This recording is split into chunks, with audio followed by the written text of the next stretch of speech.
Hello dear friends, कैसे हैं आप लोग। उम्मीद करते हैं आप लोग अच्छे होंगे और स्वस्थ होंगे। आज की इस वीडियो में हम लोग पढ़ने वाले हैं 12th क्लास हिंदी का सेकंड चैप्टर, जिसका नाम है उसने कहा था, जिसके लेखक का नाम है चंद्रधर शर्मा गुलेरी। इसी चैप्टर को हम लोग इस वीडियो में पढ़ने वाले हैं। आप सबको पता है, हम लोग सबसे पहले लेखक का परिचय को पढ़ेंगे, क्योंकि आप लोग जानते हैं बहुत सारे ऑब्जेक्टिव क्वेश्चन जो है आपको लेखक का परिचय से पूछा जाता है। जैसे कि लेखक का जन्म कब हुआ था, लेखक का निधन कब हुआ था, उनके जन्म स्थान क्या है, उनके द्वारा जो लेखक के द्वारा जो लिखा गया रचनाएं हैं, यानी कि उनके द्वारा जो रचना की गई है, निबंध की गई है, कहानी जो लिखी गई है, वो क्या क्या है। आपको इस तरह का क्वेश्चन जो है अक्सर आपको ऑब्जेक्टिव में पूछे जाते हैं। तो हम लोग क्या करेंगे, पहले पूरे लेखक का परिचय को देखेंगे, उसके बाद फिर इस चैप्टर का इंपॉर्टेंट जो सब्जेक्टिव क्वेश्चन होगा, यानी कि लघु और दीर्घ क्वेश्चन होगा, उसको देखेंगे। साथ ही साथ इसका जो भी वास्तुनिष्ठ प्रश्न होगा, यानी कि ऑब्जेक्टिव क्वेश्चन होगा, उसको देखेंगे। तो प्लीज मेरे साथ साथ आप लोग बने हुए रहिए और इस वीडियो को कम से कम ध्यान से देखिए। अगर आप इसको ध्यान से देखते हैं तो मैं आपको गारंटी देता हूं, इससे जितने भी क्वेश्चन बनेंगे इस चैप्टर से, आप आसानी से सभी का आंसर फटाफट दे सकते हैं। तो चलिए चैप्टर को शुरू करते हैं। सबसे पहले आप लोग जानते हैं उसने कहा था, जो कि हिंदी का दूसरा चैप्टर है, जिसके लेखक का नाम है चंद्रधर शर्मा गुलेरी। आपको प्रश्न पूछा जाएगा, उसने कहा था जो कहानी है, सबसे पहली बात उसने कहा था क्या है, निबंध है, एकांकी है या फिर कहानी है। तो आपको जो ऑप्शन में टिक लगाना है वो है कहानी, क्योंकि आप सबको पता है निबंध जो है वो बातचीत क्या है, एक निबंध है।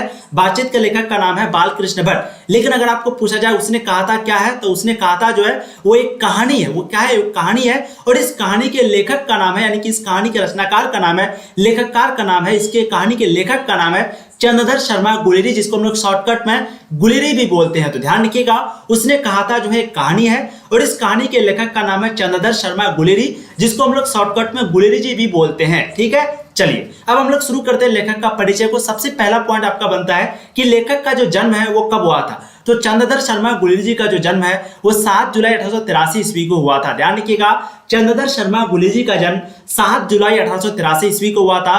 वहीं पे चंद्रधर शर्मा गुलेरी जी का जो निधन है वो 12 सितंबर 1922 में हुआ था। ठीक है, ये 2022 चल रहा है, लेकिन आज से जस्ट 100 साल पहले 12 सितंबर 1922 को इसका निधन हुआ था। ठीक है, तो लेखक का जन्म हुआ था 7 जुलाई 1883 को, वहीं पे चंद्रधर शर्मा गुलेरी जी का जो निधन है वो 12 सितंबर 1922 ईस्वी को हुआ था।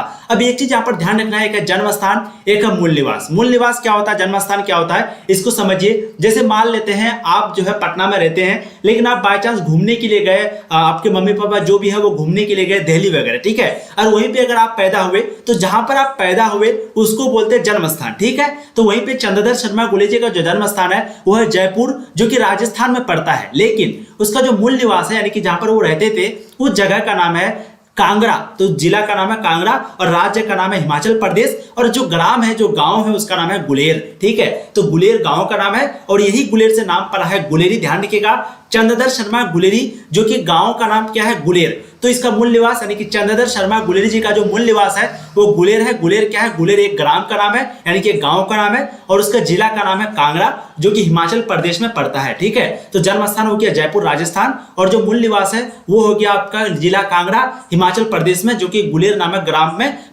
जन्म स्थान यानी कि मूल निवास उसका था। ठीक है, चलिए अब चंद्रधर शर्मा गुलेरी जी का जो पिता का नाम है वो पंडित शिवराम। ध्यान रखिएगा, चंद्रधर शर्मा गुलेरी जी का पिता का नाम पंडित शिवराम है। आपको अक्सर प्रश्न पूछा जाता है उसके पिताजी का नाम क्या है। ठीक है, तो आपको आंसर लगाना है पंडित शिवराम। चलिए अब देखिए हम लोग शिक्षा के बारे में देखते हैं, क्योंकि आपको पूछा जाएगा कि उन्होंने जो है कौन सा शिक्षा कब प्राप्त किए, कहां से प्राप्त किए, इस तरह का प्रश्न आपको पूछा जाता है। तो शिक्षा के बारे में अगर बात करें हम लोग चंद्रधर शर्मा गुलेरी जी का शिक्षा के बारे में, तो उसका जो जन्म है वो कब हुआ था, मतलब कि जन्म जो है वो, तो यहाँ पर हम लोग देख ली कि जन्म जो है वो 7 जुलाई 1883 को हुआ था। लेकिन वो बचपन में ही संस्कृत की शिक्षा उन्होंने प्राप्त कर लिया था। अगर आप लोग अभी का बच्चे को देखेंगे तो शिक्षा संस्कृत से जो है बहुत ज्यादा डरते हैं, 12th में भी आकर के डरते हैं। लेकिन चंद्रधर शर्मा गुलेरी जी जो है वो बचपन में ही संस्कृत की शिक्षा को जो है प्राप्त कर लिए थे, और उन्होंने 1899 में इलाहाबाद से जो है एंट्रेंस के एग्जाम को निकाला, और वहीं पे कोलकाता विश्वविद्यालय से उन्होंने जो है मैट्रिक की परीक्षा को निकाला। तो अगर आपको प्रश्न पूछा जाए कि उन्होंने मैट्रिक का परीक्षा कब पास किया था, 1899 में। ठीक है, और वहीं पे उन्होंने इंटर की परीक्षा कब पास किया था, तो जस्ट 2 साल के बाद, क्योंकि आप सबको पता है आप लोगों ने 2021 में मैट्रिक का एग्जाम दिया है और 2023 में आप लोग इंटर का एग्जाम देने वाले हैं। सेम वैसे ही जो है 1899 में उन्होंने जो है मैट्रिक का परीक्षा दिया था। सेम जस्ट 2 साल के बाद उन्होंने 1901 में जो है इंटरमीडिएट एग्जाम यानी कि 12th के एग्जाम को क्रैक किया, यानी कि पास किया। ठीक है, तो ध्यान रखिएगा, चंद्रधर शर्मा गुलेरी जो है बचपन में ही संस्कृत की शिक्षा को प्राप्त कर लिए थे। उन्होंने 1899 में कहां से अगर पूछा जाए तो उन्होंने 1899 में इलाहाबाद से, कहां से, इलाहाबाद से, ठीक है, इलाहाबाद यूनिवर्सिटी से उन्होंने एंट्रेंस की एग्जाम को क्रैक किया था, यानी कि पास किया था। और कोलकाता विश्वविद्यालय से उन्होंने मैट्रिक की परीक्षा को पास किया था, वो भी 1899 में ही किया था। और 1901 में उन्होंने कोलकाता यूनिवर्सिटी यानी कि कोलकाता विश्वविद्यालय से इंटरमीडिएट एग्जाम यानी कि 12th के एग्जाम को पास किया था। और 1903 में इलाहाबाद विश्वविद्यालय से बीए को पास किया था। तो ध्यान रखिएगा, एक मैट्रिक का एग्जाम हो गया और एंट्रेंस हो गया, वो अलग अलग जगह किए थे। और वहीं पे इंटर जो है वो किए थे कोलकाता विश्वविद्यालय से, और वहीं पे जो फिर से बीए जो है वो फिर से इलाहाबाद विश्वविद्यालय से किए थे। तो ये दोनों चीज को आपको याद रखना है, हो सके तो आप लोग स्क्रीनशॉट ले लीजिए। एक इंपॉर्टेंट अनाउंसमेंट, किसी को भी अगर किसी भी सब्जेक्ट का पीडीएफ चाहिए, किसी भी सब्जेक्ट का, अगर आपको चाहे हिस्ट्री हो, ज्योग्राफी हो, पॉलिटिकल साइंस हो, ठीक है, कोई भी अगर आपको सब्जेक्ट चाहिए, पीडीएफ चाहिए, तो आप आराम से इस नंबर पे कांटेक्ट कर सकते हैं, व्हाट्सएप मैसेज कर सकते हैं, वहां पे आपको पूरी जानकारी दी जाएगी। आपको इस नंबर पे यानी कि 7667532320, ठीक है, इस नंबर पे आपको कॉल करना है या फिर कांटेक्ट मैसेज करना है। वहां पर आपको इस चैप्टर का हिंदी का हो गया, ज्योग्राफी हो गया, पॉलिटिकल हो गया, जितने भी आपके सब्जेक्ट है क्लास 12 में, सभी का पीडीएफ आपको मिल जाएगा बिल्कुल, जब तक आपका फाइनल एग्जाम होता है तब तक। इसमें आपको VVI objective question, subjective question, notes, उसके साथ साथ आपको जो गेस्ट प्रश्न दिया जाएगा जो कि एग्जाम से 2-3 महीने पहले दिया जाएगा, वो जो इंपॉर्टेंट क्वेश्चन आंसर होगा, यानी कि इस प्राइस मतलब कि इस नंबर पे आपको कांटेक्ट करना है। उसके बाद आपको सारा पीडीएफ मिल जाएगा। इस बार जरूर आप लोग एक बार जरूर कांटेक्ट कीजिएगा, हो सके तो आप लोग स्क्रीनशॉट अभी ले लीजिए। चलिए अब हम लोग देखते हैं वृत्ति के बारे में। आपको प्रश्न पूछा जाएगा वृत्ति, वृत्ति का मतलब होता है उनके द्वारा किए गए काम, किसके द्वारा, यानी कि लेखक के द्वारा, ठीक है। तो चंद्रधर शर्मा गुलेरी के द्वारा जो लिखा गया सबसे पहला काम है वह 1904 में उन्होंने जयपुर दरबार की ओर से खेतरी के नाबालिग राजा, यानी कि 1904 में जयपुर दरबार के जो मतलब कि जयपुर दरबार के जो खेतरी के नाबालिग राजा थे, जिसका नाम क्या था, जय सिंह, ध्यान रखिएगा, वो एक नाबालिग राजा थे, उसका नाम था जय सिंह। उन्हीं के जो है अभिभावक बनकर वो मेयो कॉलेज में आए थे। तो ध्यान रखिएगा 1904 में चंद्रधर शर्मा गुलेरी जी जो है वो जयपुर दरबार की ओर से, किसकी ओर से आए थे, जयपुर दरबार की ओर से, किसके वहां, तो खेतरी के नाबालिग राजा जयसिंह के अभिभावक बनकर आए थे, मेयो कॉलेज अजमेर में आए थे। कब, 1904 में, ठीक है। जयपुर भवन छात्रावास के वो अधीक्षक भी रह चुके हैं। 1916 में उन्होंने संस्कृत विभाग के अध्यक्ष भी रहे थे। अंत में मदन मोहन मालवीय के निमंत्रण पर बनारस हिंदू विश्वविद्यालय में प्राच्य विभाग के कार्यवाहक प्राचार्य तथा मनीन्द्र चंद्र नंदी पीठ के प्रोफेसर भी रहे थे। ये सभी इंपॉर्टेंट यहाँ पर क्वेश्चन आपका बनता है, तो आप लोग हो सके तो स्क्रीनशॉट ले लीजिए। चलिए संपादन के बारे में तो वैसे पूछा नहीं गया, लेकिन ध्यान रखिएगा उनके द्वारा जो संपादन है, यानी कि चंद्रधर शर्मा गुलेरी के द्वारा, सबसे पहला है समालोचक, दूसरा है काशी नागरी प्रचारिणी पत्रिका, ये दोनों को आप लोग को ध्यान रखना, ठीक है।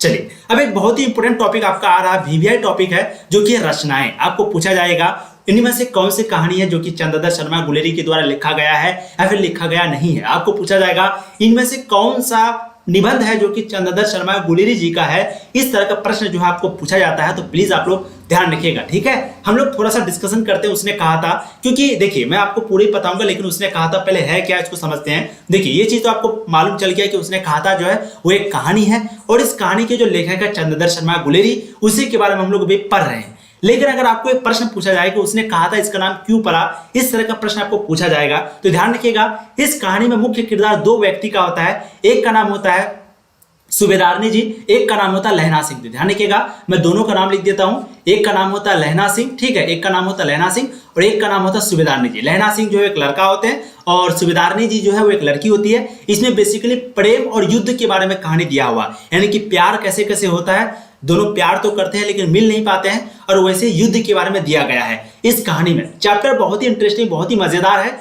तो आप लोग को जरूर सुनना चाहिए। मैं आपको बिल्कुल पढ़ाऊंगा, बिल्कुल आप लोग मत घबराइए। बस अभी थोड़ा सा मैं आपको बेसिक जो मोटिवेट है वो मैंने आपको बता दिया, ठीक है। चलिए अब देखते हैं उनके द्वारा रचनाएं, यानी कि उनके द्वारा जो रचना किया गया है उसको देखते हैं। सबसे पहले चंद्रधर शर्मा गुलेरी ने कहानी में कौन कौन से कहानी को कब लिखा, तो सुखमय जीवन जो कि चंद्रधर शर्मा गुलेरी जी के द्वारा लिखा गया है, ये कब लिखा गया है, 1911 में। ध्यान रखिएगा 1911 में सुखमय जीवन उन्होंने लिखा था। बुद्धू का कांटा जो कि 1911 में ही लिखा था, उसने कहा था, ध्यान रखिएगा वीवीआई आपका बनता है, उसने कहा था चंद्रधर शर्मा गुलेरी ने कब लिखा, तो आपको राइट आंसर लगाना 1915 में, ठीक है। तो उसने कहा था 1915 में, सुखमय जीवन 1911 में, बुद्धू का कांटा 1911 में। उसके बाद प्राच्य विद्या, इतिहास, पुरातत्व, भाषा विज्ञान और समसामयिक विषयों पर उन्होंने जो है निबंध भी लिखा था। तो ध्यान रखिएगा ये सभी चीज, कहानी जो है टोटल 3, एक सुखमय जीवन, बुद्धू का कांटा उसने कहा था। सुखमय जीवन और बुद्धू का कांटा 1911, उसने कहा था 1915 में चंद्रधर शर्मा गुलेरी ने लिखा। अब उनके द्वारा जो प्रमुख निबंध है उसको देखते हैं। देखिए, सबसे पहला है कछुआ धर्म, दूसरा है मारेसी मोही कुठाओ, ये सभी चंद्रधर शर्मा गुलेरी के द्वारा लिखा गया था। तीसरा है पुरानी हिंदी, चौथा है भारतवर्ष, पांचवा है डिंगल, छठा है आपका संस्कृत की टिपरारी, सातवां है देवाना प्रिय आदि। तो ये सभी जो है उनके द्वारा लिखा गया निबंध है। ध्यान रखिएगा, उनके द्वारा लिखा गया प्रमुख निबंध है। इनके अलावा अनुवादों के बार, खोज की खाज, क्रियाहीन हिंदी, वैदिक भाषा में प्राकृतपन आदि टिप्पणियां भी जो है उन्होंने प्रकाशित की है। ठीक है, अंग्रेजी में एक पोएम लिखा था जिसका नाम था ए पोएम बाय भास। ध्यान रखिएगा, अंग्रेजी में उन्होंने एक पोएम लिखा जिसका नाम क्या था, a poem by Bhasa, a commentary on Vatsyayana Kamasutra, the literary criticism आदि निबंध। ठीक है, तो अंग्रेजी में उन्होंने भी कुछ निबंध लिखे थे जिसको मैंने ये करके बताया। सबसे पहला का नाम है ए पोएम बाय भास, दूसरा का नाम है ए कमेंट्री ऑन वात्स्यायन कामसूत्र, ये सभी इंग्लिश में लिखा हुआ है। तीसरा का नाम है द लिटरेरी क्रिटिसिज्म आदि, ये वैसे पूछा नहीं गया है लेकिन आप लोग को ध्यान रखना है। अगला है देश प्रेम को लेकर कुछ कविता भी जो है उन्होंने लिखे थे। किसने? चंद्रधर शर्मा गुलेरी ने। ठीक है, चलिए अब थोड़ा सा चंद्रधर शर्मा गुलेरी के बारे में जान लेते हैं। चंद्रधर शर्मा गुलेरी 20वीं सदी के प्रथम चरण में हिंदी गद्य साहित्य के प्रमुख लेखक थे। ठीक है, वे अपने समय में हिंदी, संस्कृत, अंग्रेजी आदि भाषाओं में प्रकांड विद्वान थे। ठीक है, तो अगर आपको पूछा जाए वो कौन कौन से भाषा में अपने जमाने में कौन कौन से भाषा में विद्वान थे, तो एक हिंदी हो गया, एक संस्कृत हो गया, एक अंग्रेजी हो गया। इन तीनों भाषाओं में, वैसे तो बहुत सारे भाषा, लेकिन मुख्य तौर पर इन तीनों भाषाओं में वो जो है विद्वान थे। ठीक है, यहाँ प्रस्तुत कहानी उसने कहा था, यानी कि जो यहाँ कहानी दिया गया है उसने कहा था वो एक अमर रचना है। तो ध्यान रखिएगा, उसने कहा था मैं जो किरदार है एक लहना सिंह और एक सुबेदारनी जी, इनको भी अमर की उपाधि मिली है। और इनको जो लिखने वाला है जिसका नाम है, क्या नाम है, अभी हम लोगों ने पढ़ा, चंद्रधर शर्मा गुलेरी, इसको भी अमर का दर्जा दिया गया है इस कहानी को लिखने की वजह से। देखिए कितनी बड़ी बात है, सिर्फ इस कहानी को लिखा है इसलिए उसको अमर का दर्जा दे दिया, जबकि अमर का दर्जा पाने के लिए लोग अपना जान तक दे देते हैं तभी मिलता है। ठीक है, तो यहाँ प्रस्तुत कहानी उसने कहा था जो है वो उनकी अमर रचना है। यह हिंदी कहानी के विकास में मील का पत्थर मानी जाती है। किसका पत्थर? मील का पत्थर मानी जाती है। यह एक कालजयी रचना है। प्रसिद्ध फिल्मकार विमल राय ने इस कहानी पर फिल्म भी बनाई थी। तो ध्यान रखिएगा, अगर आपको प्रश्न पूछा जाए किसने जो है इस कहानी पर, यानी कि उसने कहा था कहानी पर फिल्म बनाई है, तो प्रसिद्ध फिल्मकार जिसका नाम है विमल राय, इन्होंने जो है इस कहानी पर फिल्म भी बनाई थी और इनके अनेक नाट्य के रूपांतर हो चुके हैं। कहानी जो है शुरू कैसे होती है इसको देखते हैं। तो इसमें मुख्य रूप से दो किरदार होता है, जैसे कि मैंने आपको बताया, एक लहना सिंह और एक होता है सुबेदारनी जी। दोनों जो है अपने मामा के वहां जाते हैं। एक का मामा का घर है मगरे में, एक का मामा का घर है मांझे में। दोनों जाते हैं। दोनों का जो मुलाकात है फर्स्ट टाइम एक दुकान में होता है जो कि अमृतसर का बाजार में होता है। ठीक है, तो अमृतसर का बाजार में दोनों का मुलाकात होता है, वहीं पे दोनों एक दूसरे को पहचानते हैं। उसके बाद दुकानदार सामान देने के बाद इन दोनों को कहते हैं आप तुम लोग जाओ। फिर ये दोनों एक रास्ते में एक दूसरे से बात करते हैं और वहीं पे जो लहना सिंह है जो कि लड़का है, वो लड़की यानी कि सुबेदारनी जी से पूछ बैठता है कि क्या तेरी कुर्माई हो गई। तो तेरी कुर्माई हो गई का मतलब होगा कि क्या तेरी मंगनी या फिर क्या तेरी सगाई हो गई। ये किसको पूछता है? ये पूछता है सुबेदारनी जी को, लहना सिंह पूछता है। ठीक है, अब यहाँ पर प्रश्न बनता है कि सुबेदारनी जी जो है वो बार बार मना कर देते हैं इस बात को, मतलब कि धत धत धत करके बार बार जवाब देते हैं। लेकिन एक बार बहुत ज्यादा सुबेदारनी जी परेशान हो जाते हैं बार बार पूछने से, लहना सिंह के बार बार पूछने से जो है सुबेदारनी जी परेशान होते हैं और एक बार कह देता है कि हाँ मेरी कुर्माई जो है हो गई, यानी कि हाँ मेरी मंगनी हो गई, ये देखो मेरी लाल दुपट्टा। ये कौन कहता है? ये कहती है सुबेदारनी जी। जब ये सुबेदारनी जी लहना सिंह को कहते हैं कि मेरी कुर्माई हाँ हो गई, देखो मेरा दुपट्टा लटका हुआ है, कल ही हुई है। ठीक है, उसके बाद बेचारा मजनू यानी कि लहना सिंह का क्या बताएं, बहुत बुरा हाल हो जाता है, एकदम वो पागल जैसा बिहेव करने लगा था जैसे कि आम मजनू का होता है। बस वही चीज इस कहानी में दिया गया है। ये कहानी पूर्ण रूप से नहीं दिया गया है। ठीक है, और इसके बाद फिर डायरेक्ट कहानी जो है युद्ध में चला जाता है। फिर प्रथम विश्व युद्ध का युद्ध होता है, फिर वहां पे लहना सिंह चले जाते हैं। फिर सुबेदारनी जी कहते हैं कि मेरी पति को और मेरा बेटा को बचा लो। तो इसके बाद जो है लहना सिंह जो है अपने जान पे खिल करके दोनों को बचाते हैं, इनके बाप बेटा को बचाते हैं।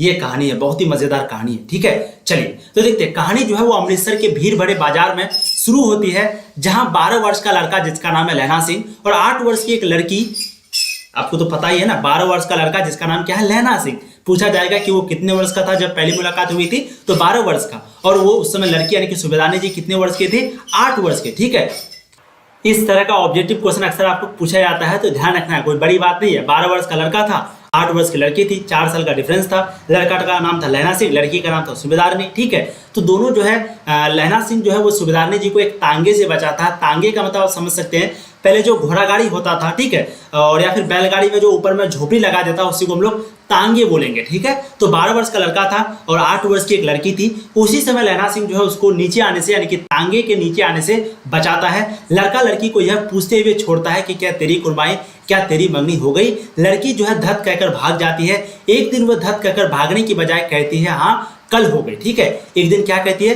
कि भागने की बजाय हमेशा वो भाग जाती थी धत कह के, लेकिन वो एक दिन वो क्या बोल देते हैं कि हाँ हो गई, कल हुई, ये भी बोल देता है। देखते नहीं ये रेशम के फूलों वाला सालू, सालू का मतलब होता है दुपट्टा। तो देखते नहीं हो कि ये जो रेशम का फूल वाला जो है वो क्या है, सालू है, दुपट्टा है, ये है मेरा मंगनी का पहचान।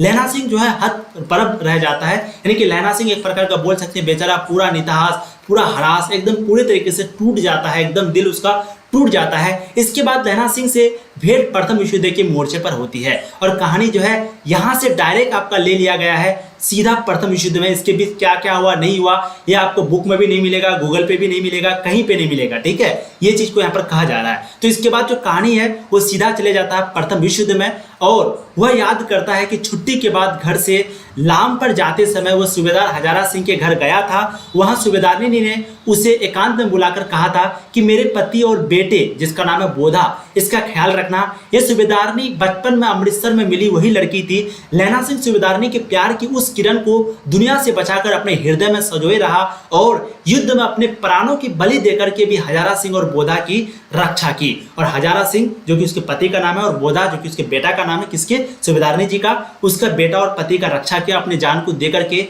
तो ये कहीं ना कहीं ये प्यार की निशानी है जो कि मैंने आप लोग को बताया, ठीक है। लेकिन इन दोनों का मुलाकात बिल्कुल नहीं हुआ था। अब पूछा जाता है एक प्रश्न यहाँ पर कि उसने कहा था कहानी का नाम क्यों पड़ा, तो क्योंकि आप सबको पता है उसने कहा था, यानी कि सूबेदारनी जी ने कहा था कि देखो तुम मेरे बेटा और मेरे पति का रक्षा करना, ठीक है। तो लहना सिंह ने उस काम को किया। अब लहना सिंह जो है किसी तीसरे आदमी से कहा कि जाओ उसको कह दो कि उसने जो कहा था, यानी कि सूबेदारनी जी जो कहा था उस काम को मैंने कर दिया, इसीलिए इस कहानी का नाम उसने कहा था पड़ा था, ठीक है। तो ध्यान रखिएगा ये चैप्टर का हम लोग बायोग्राफी को यानी कि परिचय को देख लिए। यहाँ से आपके बहुत सारे क्वेश्चन आंसर बनते हैं। इसके बाद हम लोग इस चैप्टर का जो भी ऑब्जेक्टिव क्वेश्चन बनेगा और सब्जेक्टिव क्वेश्चन बनेगा, दोनों को हम लोग देखेंगे, जो भी इंपॉर्टेंट क्वेश्चन आंसर बनेगा, ठीक है। अगर आपको पीडीएफ चाहिए तो मैं आपको बता चुका हूं, आपको सिंपली इस नंबर पे यानी कि 7667532320 इस नंबर पे आपको मैसेज करना है, वहां पर आपको सारी जानकारी दी जाएगी या फिर आप कॉल भी कर सकते हैं, ठीक है। Thank you so much. आप लोग ऐसे ही ट्राई करते रहिए। अब से आपकी क्लास जो है वो रेगुलर होगी, इसलिए आप लोग को घबराना नहीं है। बस आप लोग अब तैयारी में लग जाइए। 5-6 महीना आपका रह गया है, 5-6 महीना जाने में टाइम नहीं लगता है, तो प्लीज आप लोग अच्छे से ध्यान से पढ़ाई जो है अपना स्टार्ट कर दीजिए, ठीक है। Thank you so much. ऐसे ही पढ़ाई करते रहिए, चैनल को सब्सक्राइब कर दीजिए, एक बार जम करके शेयर कर दीजिए। Thank you.